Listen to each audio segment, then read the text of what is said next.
આજ સુધી તમે કાર ચોરી માટે ડુપ્લિકેટ ચાવી કે વાયર કાપવાના કિસ્સા સાંભળ્યા હશે, પરંતુ હવે ચોરો પણ હાઈટેક થઈ ગયા છે.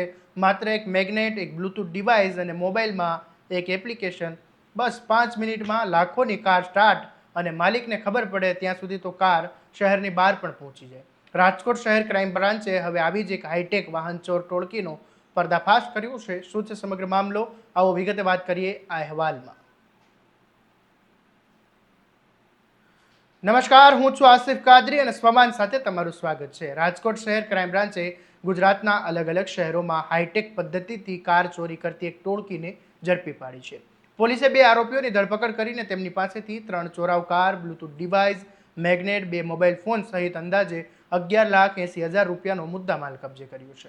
તપાસ દરમિયાન સુરેન્દ્રનગર, મહેસાણા, જામનગરમાં નોંધાયેલા વાહન ચોરીના 3 ગુનાઓનો ભેદ ઉકેલાયો છે. પકડાયેલા આરોપીઓની ઓળખ મુકેશ કુમાર મેઘવાલ અને સલામ ઉર્ફે છોટિયો યુસુફ ખાન તરીકે થઈ છે. પોલીસની તપાસમાં સામે આવ્યું છે કે બંને ખાસ કરીને સુઝુકી કંપનીની કારને નિશાન બનાવતા હતા અને સૌથી પહેલા કારનો કાચ તોડીને અંદર પ્રવેશ કરતા હતા. ત્યારબાદ સ્ટિયરિંગની નીચે મેગ્નેટ મૂકીને સ્ટિયરિંગનો લોક ખોલતા હતા અને પછી બ્લૂટૂથ ડિવાઇસ અને મોબાઈલમાં રહેલી ડિંગ ઝોન પ્રો નામની એપ્લિકેશન કનેક્ટ કરીને કારના સિસ્ટમમાં ઘૂસી જતા હતા અને માત્ર 5 મિનિટમાં કાર સ્ટાર્ટ કરીને ફરાર થઈ જતા હતા. આ સમગ્ર મોડેસ ઓપરેન્ડી એટલી ઝડપી હતી કે કાર માલિકને વાહન ચોરાયું હોવાની જાણ થાય ત્યાં સુધીમાં આરોપીઓ શહેરની હદ પાર કરી જતા હતા. એટલે કે વાહન ચોરીમાં માત્ર હિંમત નહીં, પરંતુ હવે ટેકનોલોજીનો પણ ભરપૂર ઉપયોગ થવા લાગ્યો છે. પોલીસ તપાસમાં વધુ એક ચોંકાવનારી હકીકત સામે આવી છે. આરોપી સલામ ઉર્ફે છોટિયો યુસુફ ખાન રાજસ્થાનમાં નોંધાયેલા હત્યાના ગુનામાં જેલમાં હતો. વર્ષ 2026માં પેરોલ પર બહાર આવ્યા બાદ જેલમાં પરત જવાના બદલે ફરાર થઈ ગયો અને પેરોલ જમ્પ કર્યા બાદ તેણે પોતાના સાથી સાથે મળીને ગુજરાતમાં વાહન ચોરીનો નવો ખેલ શરૂ કર્યો હતો. બીજી તરફ આરોપી મુકેશ કુમાર મેઘવાલ સામે પણ અગાઉ સુરેન્દ્રનગર, વલસાડ અને કચ્છમાં અનેક ગુના નોંધાયેલા છે તેવું તપાસમાં સામે આવ્યું છે. એટલે આ બંને આરોપીઓનો ગુનાહિત ઇતિહાસનો ભૂતકાળ ધરાવે છે. આ મામલે રાજકોટ ક્રાઇમના એસપી ભરત બસિયાએ શું કહ્યું એ સાંભળી લો.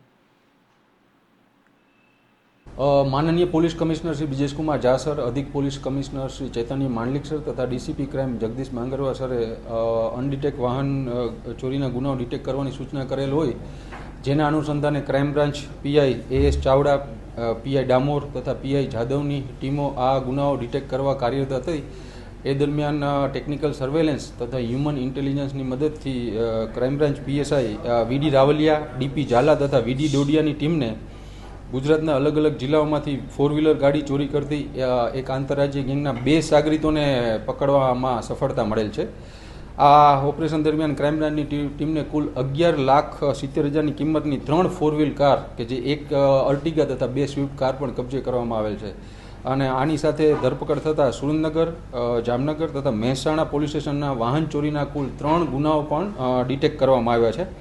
આ આરોપીઓના નામ જોઈએ તો એક પકડાયેલા આરોપીઓ પહેલો છે મુકેશ કુમાર મોહનલાલ મેઘવાળ, કે રાજસ્થાનના પાલીનો રહેવાસી છે. આ આરોપીનો ગુનાહિત ઇતિહાસ ઘણો મોટો છે. તેના વિરુદ્ધ સુરેન્દ્રનગર, વલસાડ તથા પૂર્વ કચ્છમાં ઘરફોડ ચોરી તથા ધાડના ટોટલ 4 ગુનાઓ દાખલ છે.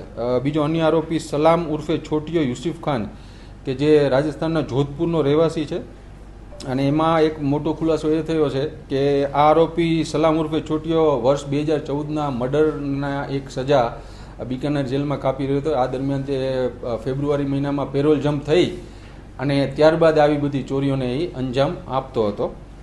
અને હાલ આ બંને આરોપીઓને પકડી અને સંલગ્ન પોલીસ સ્ટેશન સોંપી ત્યાં જ વધુ તપાસ તજવીજ ચાલુ છે.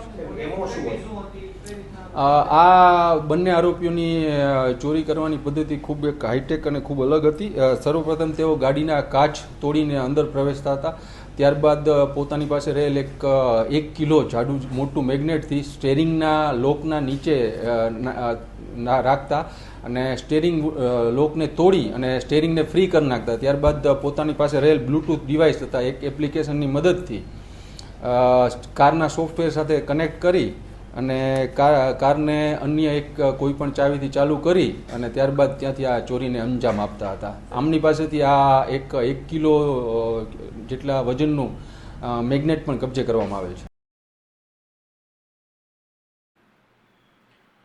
હવે સૌથી મોટો સવાલ એ છે કે જો કાર ચોરો પણ આવી રીતે ટેકનોલોજીનો ઉપયોગ કરવા લાગ્યા હોય તો સામાન્ય નાગરિક પોતાના વાહનની સુરક્ષા કેવી રીતે કરશે? શું હવે માત્ર સેન્ટ્રલ લોકિંગ અને એલાર્મ સિસ્ટમ પૂરતી રહેશે કે પછી વાહન સુરક્ષાના નવા ઉપયોગ શોધવાનો સમય આવી ગયો છે? હાલ રાજકોટ ક્રાઇમ બ્રાન્ચે આ બંને આરોપીઓના રિમાન્ડ મેળવીને વધુ પૂછપરછ શરૂ કરી છે. પોલીસને આશંકા છે કે ગુજરાતના અન્ય જિલ્લાઓમાં થયેલી અનેક વાહન ચોરીની ઘટનામાં પણ આ જ ગેંગનો હાથ હોઈ શકે. આગામી દિવસોમાં વધુ મોટા ખુલાસા થાય તેવી શક્યતાઓ વ્યક્ત કરવામાં આવી રહી છે. આવા જ દરેક અપડેટ માટે તમારા સ્વમાનને ફોલો, સબસ્ક્રાઇબ અને આ વિડીયોને શેર કરવાનું ભૂલતા નહીં. નમસ્કાર.